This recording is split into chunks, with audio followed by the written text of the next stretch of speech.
Welcome to another episode of Bakin and Bookin. Today we're going to be talking about Legendborn by Tracy, Deonn, and then we're also going to be making cinnamon rolls, gluten-free of course. So first, let's get into the book. So this book is a young adult fantasy, and it's about this girl named Bree Matthews. Her mother dies in an accident, so she ends up dealing with grief and loss and all this trauma, and then she starts to attend this school called UNC. And there she witnesses a demon attack that she wasn't even supposed to see. So someone actually tries to erase her memory, but it doesn't work on her for some reason. And so because of that, she realizes that she has discovered a secret freaking society in this school. And also the magical attack that she witnessed unlocked a memory in her, and she realized that she has actually seen magic before, the night of her mother's death. So she starts to discover this secret society, but also trying to uncover the truth about her mother's death as well. So yeah. So now that we've uncovered what the book is about, let's start with the baking. Okay, so the first step that we need to be doing is making the psyllium husk mix for the freaking dough. You know why? Because this is going to be a gluten-free cinnamon roll, and you make something that's gluten-free, there's no bonding agent. So the psyllium husk is supposed to be a bonding agent for this, whatever.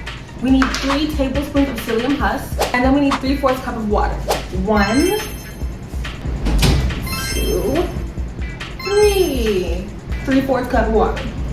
1, 2, 3. Stir that up. This up, and then after about 30 to 45 seconds, a gel will start to form. We definitely have a gel here. That's disgusting. This is because I'm gluten-free. That is what it looks like. It should look like this. So we're gonna set that aside, and then we're gonna work on the dough. I'm also doubling this recipe. But we're gonna make 2 little batches because the mixer is a little bit small. So we're going to do 2 batches. Did you know that you can read your Kindle on the TV? What? Actually, how? Download the Kindle app. Good. Wait, what TV? Your TV. Wait. Sorry, you forgot. You didn't have one. We need to mix the dry ingredients into this freaking bowl right here. We need tapioca starch, but I didn't have any, and I didn't even see any at the freaking store either, so we're gonna use cornstarch. Also, the recipe that I'm using is gonna be from the Loopy whisk. I'm gonna link it down below so that you know exactly where to find this recipe. And if you're gluten-free, all of her recipes are so perfect, and it makes it, all of her food looks like regular food. It doesn't look like freaking gluten-free cardboard box. 1 1/3 cups and 1 tablespoon of cornstarch. We're happy to start whatever the frick. This is gonna be my That is so powdery. Oh my god. I need a 1/3 cup right now, stacked. Where is it? Oh, for this 1 1/3 cup. Oh! Please turn out okay. 1 1/3 cup and then 1 tablespoon. Amazing, I can't wait. Perfect.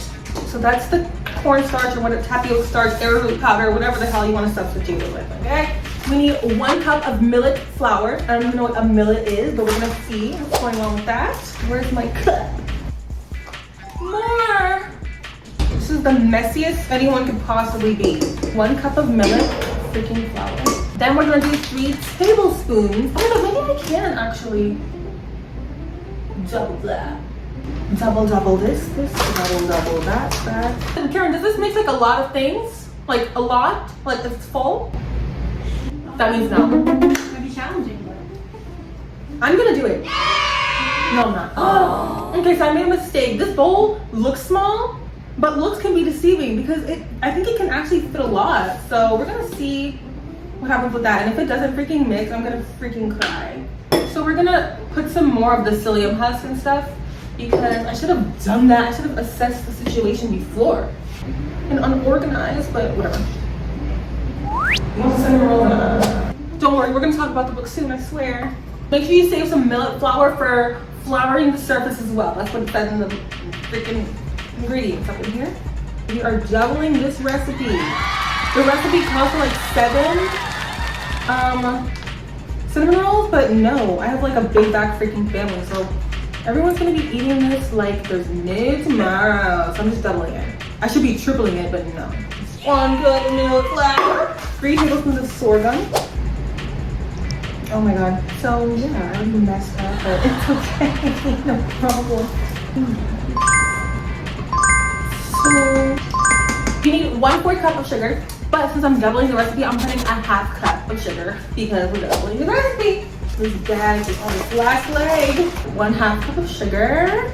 So excited. 4 tablespoons of instant yeast.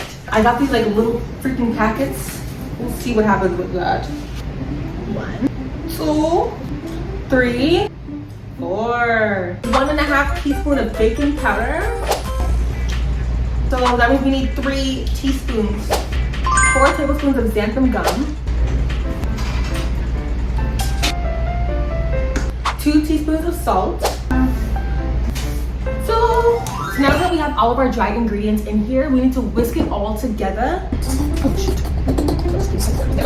Now we need to make a well inside of this flour, and then we need to put all the wet ingredients in there. So I'm gonna make a well. I'm just gonna like push like that. So now there's like a little indent in the middle where I'm gonna put all the wet ingredients. So you need some whole milk, and I'm gonna put 2/3 cup of milk and also 3 tablespoons of milk as well in this little cup right here. And then we're gonna warm it up a little bit because it says you need warm milk. 1, 2, 3 tablespoons. 1, 2, 3. And let's put this in the microwave.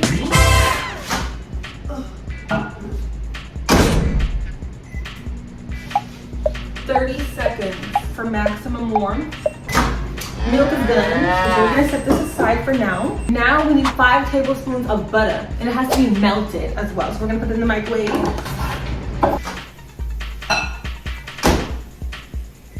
And we have our 2 eggs. So now we're gonna add in all of our foods. So we're gonna put the chili that's in the well of the dough. This is our gluten, milk, butter.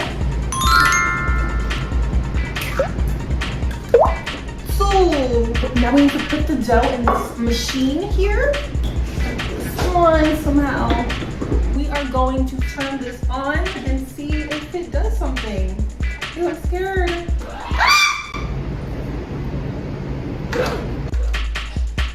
my god. Oh my god. So I just like so I just like keep going or are we supposed to put all of it in there? Yes, Karen, yes. Oh, I have a plastic thing. What? That helps it not do that. Please, immediately. Everybody, this is my sister Karen. No.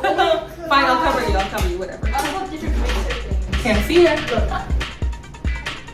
Give me anything that you need. Is this it's supposed to mix or knead? This is for kneading. Need.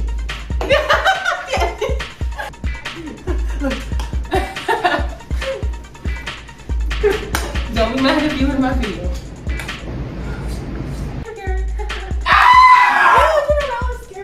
First, we're gonna put this on and knead the dough. I do know I need to do this on a lightly floured, millet floured surface. And it's gonna be slightly sticky, and she said in the recipe that is okay to do because we're gonna be using a lightly floured surface. Get out. Once you get your freaking dough out of that stupid bowl, then you're going to do something like this and knead it, I think. Oh, Karen is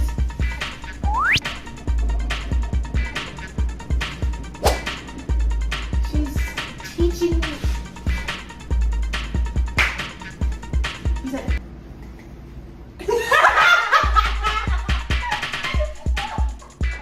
That's so ugly, actually. This is actually a great looking dough. This never happens to me. Apparently, this is how you make cinnamon rolls. Okay, so I have this freaking pound of dough. I'm going to split this in half. No. Yes. No. Oh, whatever. Okay. Yes. Yes. Yes. Is that for 6 or 12? For 12. Yeah, cut it. Okay. My sister is professional baker. We're gonna cut this in half like this. and it looks freaking beautiful. Oh my god. Okay, so we already talked about what the book is about. So now we're gonna talk about some themes that are included in this book. Some of the things that are included are grief, trauma, loss, Black legacy, and the importance of history and racism.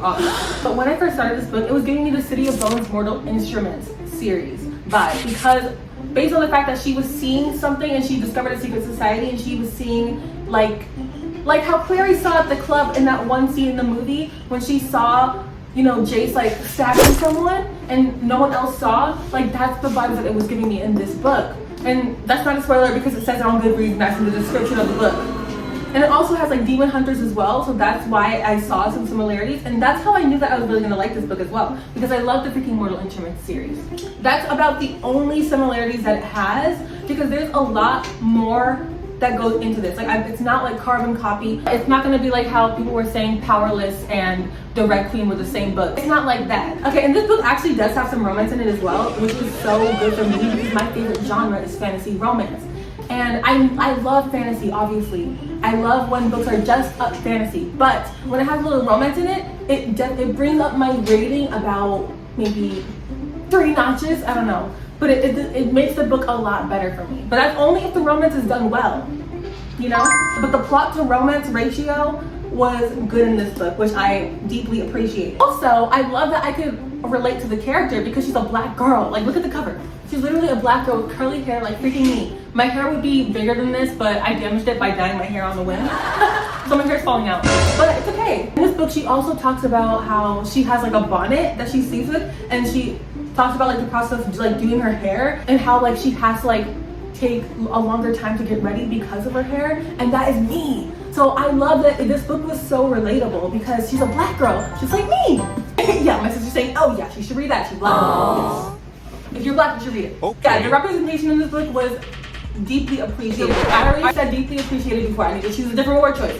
The representation in this book was something that I really didn't expect. I didn't expect it. It was Black. But yeah, the representation in this book was top tier. So if you're Black, if you're Black and you know it, then clap your hands. Also, this book brought me back to like when I was younger. This gave me nostalgic vibes while reading, because when I used to read like young adult fantasy romance, like I would finish the book so fast because it was just so engaging, and this is what this book did to me. That's why I love young adult fantasy romance. I love young adult so much, young adult books so much, because I know. Okay, stop it. Okay, I'll stop. Ready? 1, 2, 3, 4. I love young adult books so much because it literally, I read it so fast, and because it's so easy to read, it's so easy to digest. And so this book was really doing that to me. Like, I didn't want to put this book down. I had to figure out what the hell is going on in this book. And look at my annotations. Are you serious? And they're like on theme with like the cover of the book because it's like red and purple. You know, isn't that so cute? One thing that I will say about this book was that the romance in the book was a little bit too fast paced for me, based on the duration of how the events unfolded in the book.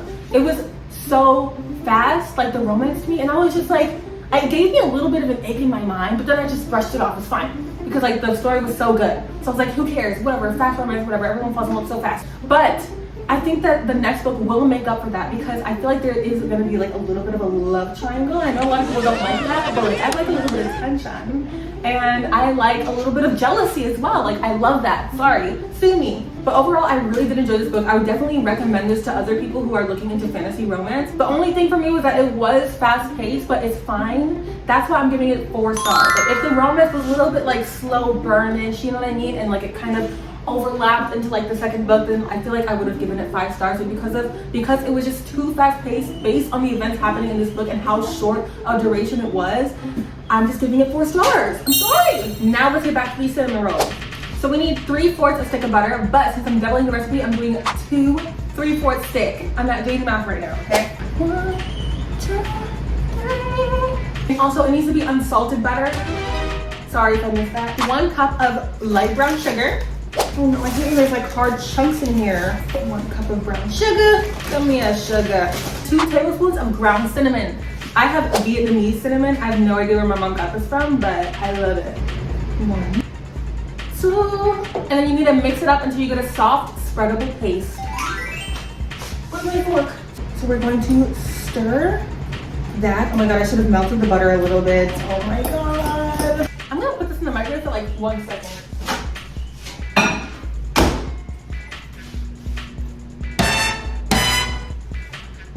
Let's see if that did anything. And it's in, bro.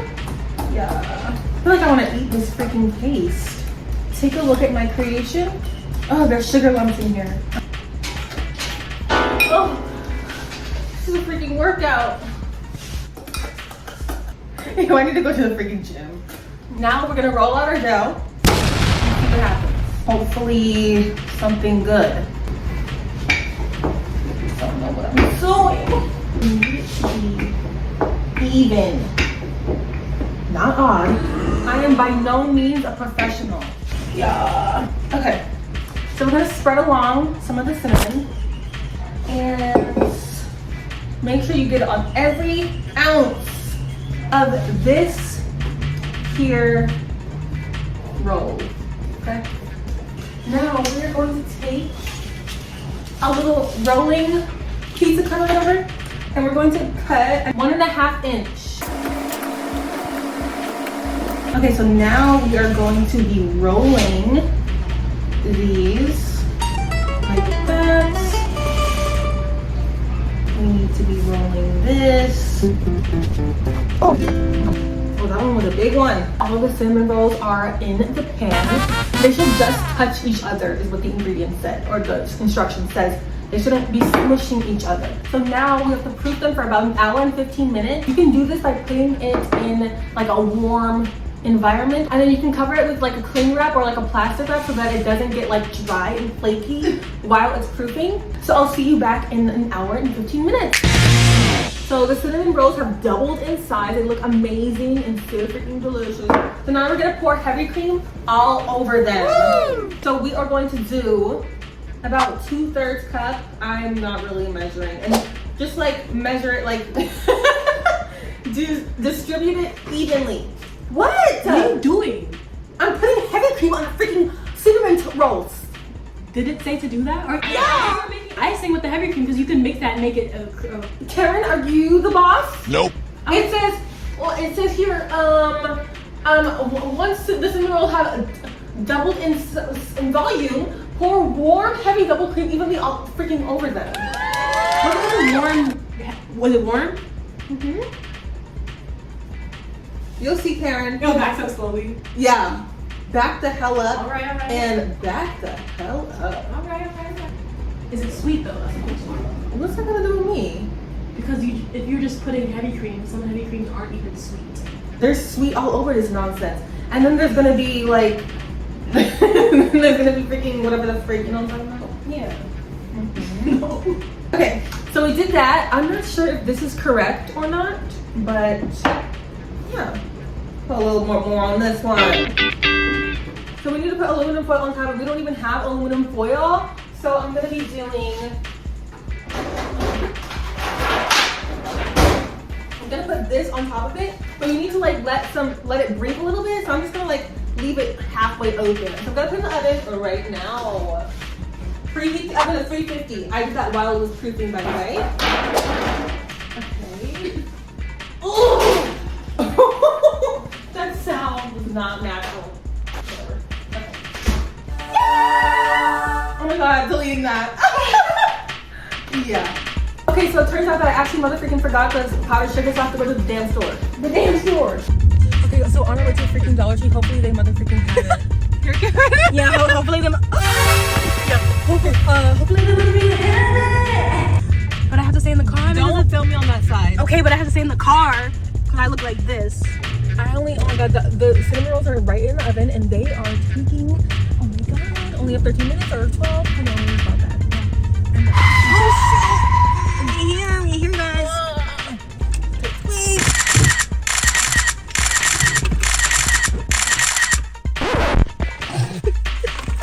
Okay, anyways. Okay, so I got at the store. I didn't have it at freaking Dollar Tree, but I went to Fry's because it was a mile away. So now we have the powdered sugar. So now we'll start making the cream cheese frosting because the motherfucking cinnamon rolls are almost done cooking. So we need to, baking, whatever the hell, doesn't matter. You need 8 ounces or a cup of cream cheese. So let's get that on and popping right now. The cook time was literally like a little over 2 hours. I've been here since 12 o'clock and it's, what the freak time is it right now? I'm so pissed off. And it's 7:01, so I've been here doing this for 7 hours. Isn't that great? We'll put this in here. The reason why I do this. I'm just kidding, let me not get deep. And then we need a stick of unsalted, softened butter, okay? This butter is soft as hell. It's been out for 7 hours. Oh my God, Karen, you have fruit flies in your house. Get out of here!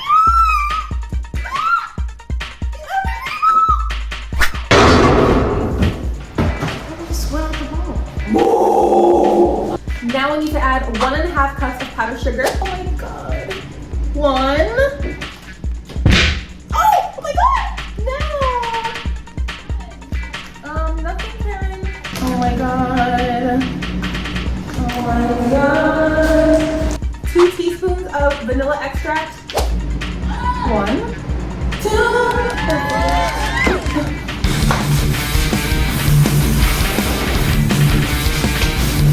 Pinch of salt. Oh my God, what's wrong with this thing? Won't even open. Let's do. Hello? You really need salt? Let's do that. Oh, by the way, so I put the cinnamon rolls in the oven for 20 minutes with the tinfoil on top. Then after the 20 minutes, I took the tinfoil off and then put it back in for another 15 minutes or until golden brown. I'm not seeing the golden brownness yet, so whatever. So now we need to mix this up. So let's turn that on. Ah! Okay, so the cream cheese is all done. The cream cheese frosting is done. So now we're gonna do a taste test, obviously.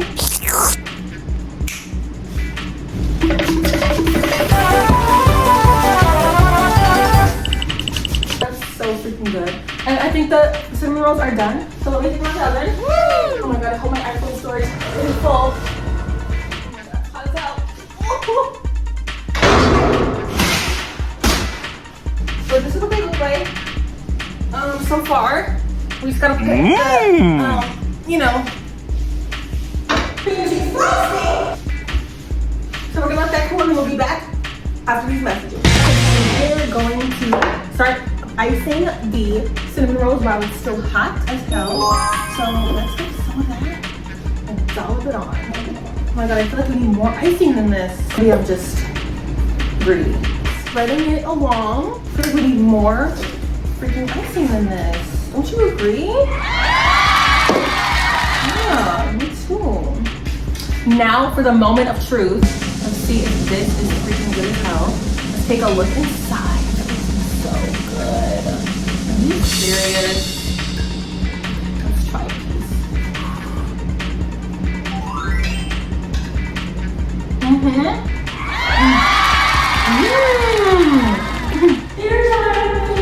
Okay, yeah, so these are super light and fluffy. Better than any other gluten-free cinnamon roll I have ever tried at stores because they were all freaking disgusting. But this is so good. So try this recipe out from Loopy Whisk. I love her freaking recipe so much. As we discussed before, I rated this book 4 stars and this book is actually a trilogy. So the next book is going to be Blood Marked and I will be reading that book.